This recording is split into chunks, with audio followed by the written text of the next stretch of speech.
book is the Murphy Camp project is kind of a labor of love for Peter, but also one that I think we're all celebrating him because it's our Ohio River, our riverfront. It was a project that he did from September to September, walking the river with his little pup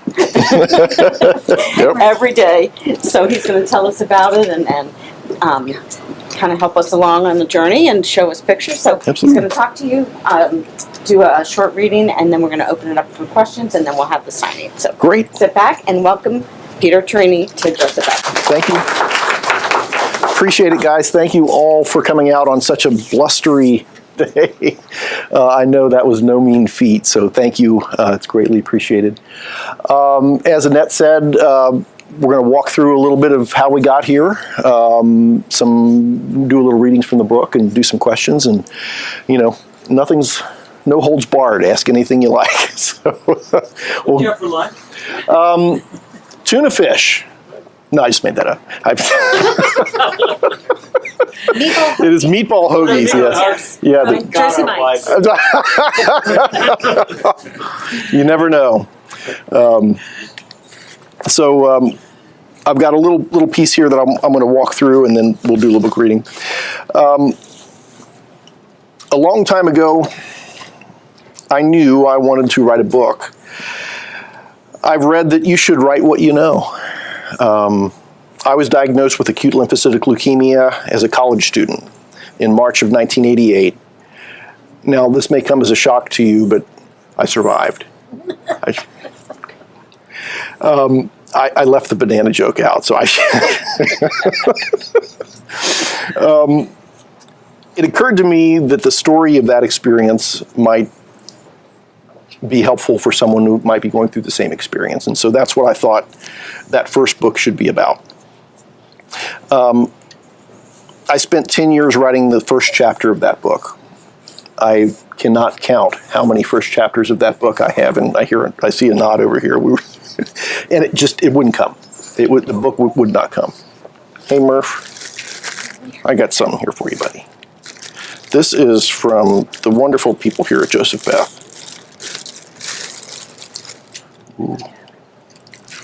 Okay. There you go.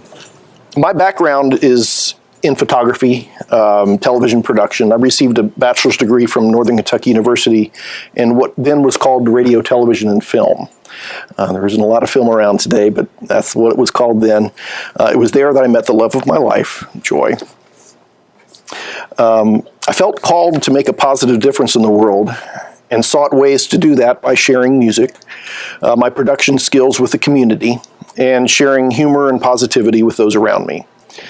The book stayed in the back of my mind, but raising kids is a full-time job, and that dream would have to wait.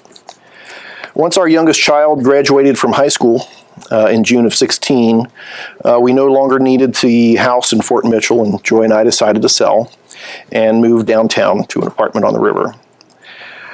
This was a major change for our then 5-year-old Schnauzer Murphy. He went from patrolling the backyard to patrolling miles of green space along the rivers in Cincinnati. Morning walks became a routine by necessity, and I found a canvas to explore my photography. As I began to post images from our walks on social media, I received an overwhelming response, and within months, I began to receive requests to create a book about the adventure. Now, sometimes God can be subtle, and sometimes God can hit you over the head. Well, this was the latter. Perhaps I was trying to write the wrong book. Perhaps I could bring more light into the world through photography and a cute little puppy dog than writing a book about cancer. What I can tell you is that when I decided to take the first steps to write the first book, the blocks were gone and the book came together relatively quickly. During my walks with Murphy downtown, we met a man named Jim. He was about my father's age. Every time he saw me, he asked for a cigarette. Each time I told him I didn't smoke. And he always said, "You're smart, never start." We had many conversations, and Jim loved to play with Murphy. Jim lived in a tent under Fort Washington Way. Well, late one Christmas Eve, Murphy and I were out walking, and we saw Jim pacing nervously over on Pete Rose Way. He said he was waiting for someone to bring him food. So on our way back in, it occurred to me that maybe that someone was me. I asked Joy if she could whip up anything together for Jim's Christmas Eve dinner, and she said, well, I've got eggs. So she scrambled up some eggs and some Christmas cookies, and Murphy and I headed back out to make our delivery. Jim and I were both moved to tears, and we had an embrace. One day Jim was gone. I don't know where he went or if he's okay, but I still think about him and so many others living on the edge of society. I don't have the answers, but it was then that I knew I was called to do something. And so from there, I'm going to jump into an excerpt from the book, which kind of picks up the story from there. So what is the Murphy Cam Project? The Murphy Cam Project has become many things, but it is first and foremost an effort to photograph Cincinnati in a way that reflects my journey with a miniature schnauzer named Murphy, this guy right here. Our daily excursions of both necessity and curiosity often happen during the golden hours on the river. Bathed in the soft rays of dusk and dawn, the city presents itself in a way few get to experience. While Murphy searches for that elusive potty spot, I am left to my own devices, so I chase the light. The Murphy Cam Project has also morphed into my first published work, cleverly enough titled The Murphy Cam Project, a study of life and light on the river in Cincinnati. I never expected to appear on television with Murphy to talk about the project, but there we were, in the Channel 12 studios, the Channel 9 studios, at book signings and art galleries.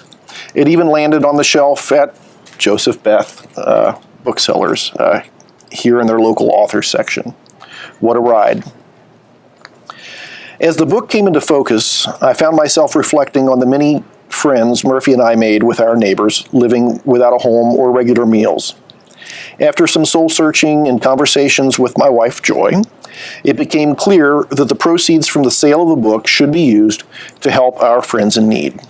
To that end, we reached out to Our Daily Bread, a soup kitchen in Cincinnati that serves over 400 folks a day. They are truly making a difference in our community. Due to the generosity of so many, we were able to present Our Daily Bread with a $1,500 check from book sales of the first book. We hope you enjoy the second edition of the Murphy Cam Project Year of the Flood. You will find photographs from September 17 to September 18, including the 2018 flood in Cincinnati, and many other events and sites that show the resilience and beauty of our city.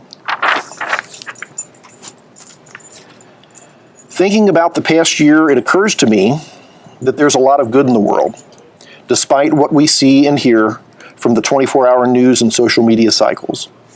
I have observed the generosity of strangers in the face of natural disasters, and the hope that comes from servicing those most vulnerable in our communities. I have experienced kindness, support from friends, family, and even from people I have yet to meet for the Murphy Cam Project. I consider photography to be light therapy, but perhaps not in the way most would think of it. It is not possible for me to know what folks viewing this are experiencing, but I believe that sharing the light of the world is a task we are all called to do. The effort to share light through photographs is a literal attempt to pass along the splendor of my little part of the world and the light that touches it. Photography is a study of light and its effect on that which it touches. Art is the study of emotion and its effect on those whom it touches.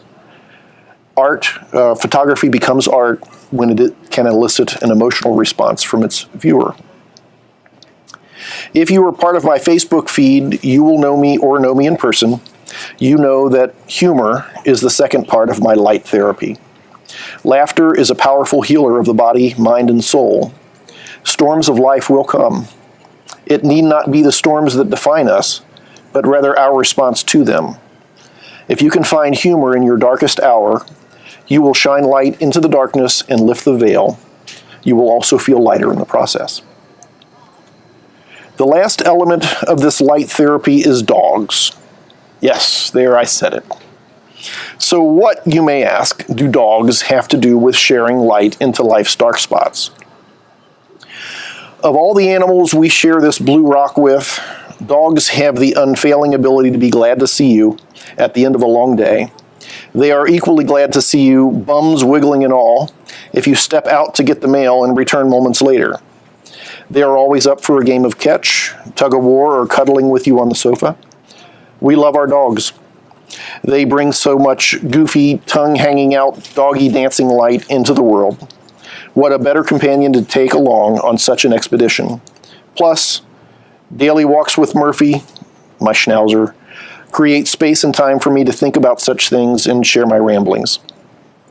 If this project has lifted the spirits and brought light to at least one person over the course of a year, the effort will have been worth it. Hopefully we've accomplished some of that and call on those who have received the gift to pay it forward. What a difference we can make. Cool. Thank you guys very much. I appreciate it. Great questions. On behalf of all of us at JBET, thank Absolutely. you and congratulations. It was Thank you. awesome. So Thank thank you.